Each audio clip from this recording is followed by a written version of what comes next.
Welcome to the Essential Video Guide of Star Wars Creatures. I always loved the Essential Guide reference books growing up, and now I'm working on a similar series. This is what I'm hoping will be Volume 1, covering the 25 most significant creatures and monsters of the live-action films. I'm planning to expand this series into more volumes, getting deeper and deeper into the movies, live-action and animated series, video games, books, comics, and so on. So don't worry if I missed your favorite, I'll cover it sometime in the future. But for now, let's get started.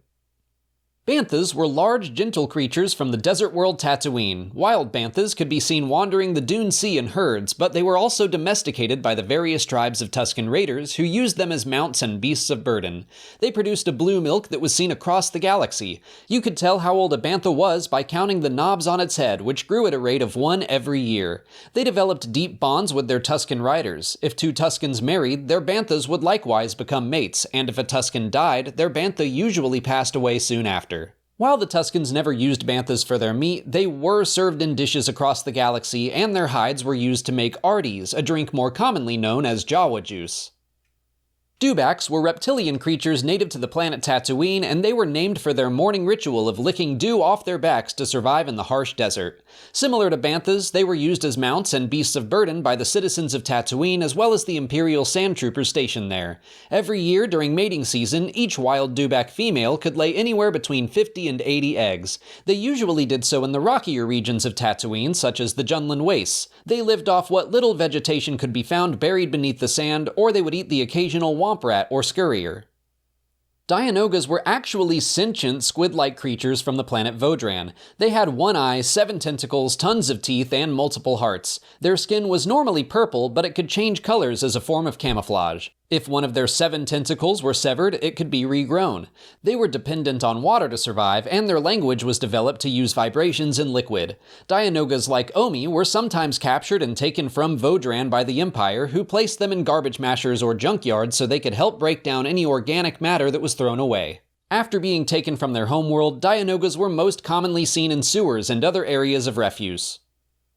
Tauntauns were reptomammals from the ice planet Hoth, covered in thick skin and fur to help them survive temperatures that could reach 60 degrees Celsius below zero. Even with their natural advantages, they needed the shelter of a cave to make it through a frozen night. Inside, they would feed on lichen and what little vegetation grew on the walls, or they would eat smaller creatures like ice scrabblers or Hoth hogs. Herds of tauntauns were led by a matriarch and could gather together and burrow in the snow for warmth and additional protection from the cold. Their offspring were called tauntlets. When the Rebel Alliance established their hidden base on Hoth, they domesticated tauntauns as mounts to help them travel the snowy plains. The beasts could reach speeds of up to 90 kilometers per hour. Unfortunately, their natural smell was unpleasant to humans. Wampas were carnivorous predators of the ice world Hoth. They were imposing figures reaching up to 3 meters in height and 150 kilograms in weight, or nearly 10 feet and over 300 pounds for those of us like me not cool enough to know the metric system. Despite their size, they were not the apex predator of the planet, as wampas sometimes fell prey to massive fire-breathing creatures named dragon slugs. Wampas lived in caves with clans and were protective of one another. When the Rebel Alliance made their base on Hoth, they displaced a clan of wampas. The humans experienced several attacks by the creatures as seen in deleted scenes from The Empire Strikes Back and surrounding expanded universe stories.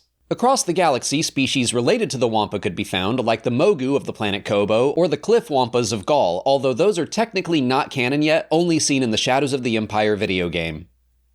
Minocs were parasitic creatures that were able to survive in the vacuum of space. They tended to make their homes in asteroid fields, where they would become pests to unwitting starships. They latched onto holes feeding off of power cables, and they reproduced by simply splitting in two. They were a well-known nuisance in the galaxy, but were also served as food in restaurants, and the Ardenian people were known for their lively Minoc roasts. A flock of Minocs was referred to as a scold. Exogorths, more commonly referred to as space slugs, were maybe some of the longest living species in the entire galaxy. Psyode, the exogorth that briefly ate the Millennium Falcon, was said to be over 1 billion years old by the time of the Battle of Hoth. They could reach lengths of 900 meters or nearly 3,000 feet long. Their insides were so large they could contain entire ecosystems of their own. They usually survived off of stellar energy and minerals found in asteroids, but would swallow starships if the opportunity presented itself. They reproduced by splitting in two, just like the Minocs that could live inside of them. Through great effort, they were able to venture into space to find new asteroids to call home. Rancors were massive carnivores from the planet Dathomir. They could reach over 5 meters in height and over 1,500 kilograms in weight. That's over 16 feet and over 3,000 pounds. They had a reputation as mindless killers, but if properly trained by their handlers, they would become loyal mounts and were considered by biologists to be semi-sentient. Unfortunately, they were captured to be used in cruel fights by the likes of Jabba and other Hutts. A subspecies of Rancor could be found on the planet Felucia. They had blue skin and were referred to as jungle Rancors. Sarlaccs were massive carnivores that could be found across the galaxy, but most famously on Tatooine. They were small, mobile creatures when they were young, and it took them 30,000 years to reach maturity, at which point they would burrow into the ground, leaving their mouths open to the surface. Any being unfortunate enough to fall into a sarlacc pit would be digested over the course of a millennium, but victims seemingly died of suffocation before having to endure that. Jabba the Hutt used a sarlacc as a form of execution on Tatooine, but sarlaccs were also known to exist on Pisana, Felucia, Vodran, and Ivorca Prime. The OPC killer was a large aquatic predator from the planet Naboo. It was somewhat of a mix between a crustacean and a fish, having a hard outer shell and multiple legs, but also fins. It moved quickly by sucking water through its mouth and shooting it out through vents beneath its scales. It also had a long, sticky tongue it could use to capture fleeing prey. When they weren't moving, they could camouflage themselves, hiding in the rocky surfaces of Naboo's lakes and oceans. Kolo clawfish were terrifying crocodile-like fish from the depths of the planet Naboo. Its tail was covered in bioluminescent markings that attracted prey to its rows of razor-sharp teeth. Their mouths could open wide and their stomachs could expand, so they were capable of eating prey bigger than their own head. Their venomous fangs stunned their food, but they had to be cautious of what they ate. They were slow to digest anything, so if another creature survived being swallowed, it's possible a Kolo clawfish could be eaten from the inside out. The big game hunter Char claimed to have been purposefully swallowed by one of the creatures to kill it from inside its own stomach. Sando aqua monsters were the apex predators of Naboo. Living deep underwater, they were long thought to be a myth, but several sightings occurred during and after the Trade Federation's invasion of the planet. Qui-Gon Jinn, Obi-Wan Kenobi, and Jar Jar Binks encountered one while they traveled through the planet core. Queen Amidala helped return a baby aqua monster to its mother not long after, and Darth Vader fought and killed one shortly after the Battle of Hoth. Sando aqua monsters could be up to 200 meters or 650 feet in length and could live hundreds if not thousands of years. The beast killed by Darth Vader was estimated to be over 900 years old. They were thought to have a very small population and an incredibly slow life cycle, so the death of even one greatly increased the species' chance of extinction.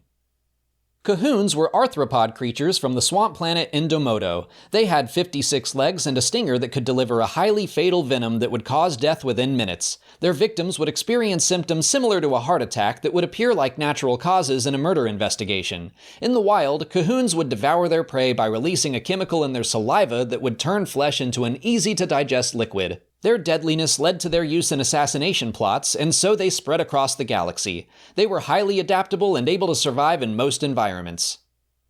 Reeks were large, rhino-like creatures with 3 horns seen on several worlds like Elysia, Seleucami, and the Codian Moon. They stood at about 6 feet tall and 13 feet in length and weighed around 1,100 kilograms. In their natural environment, they were peaceful herbivores, but when kept in captivity and trained for fighting, as seen on Geonosis, they were starved and then fed meat, which increased their aggression. The coloring of a carnivorous reek would change from its normal gray and brown to a vivid red.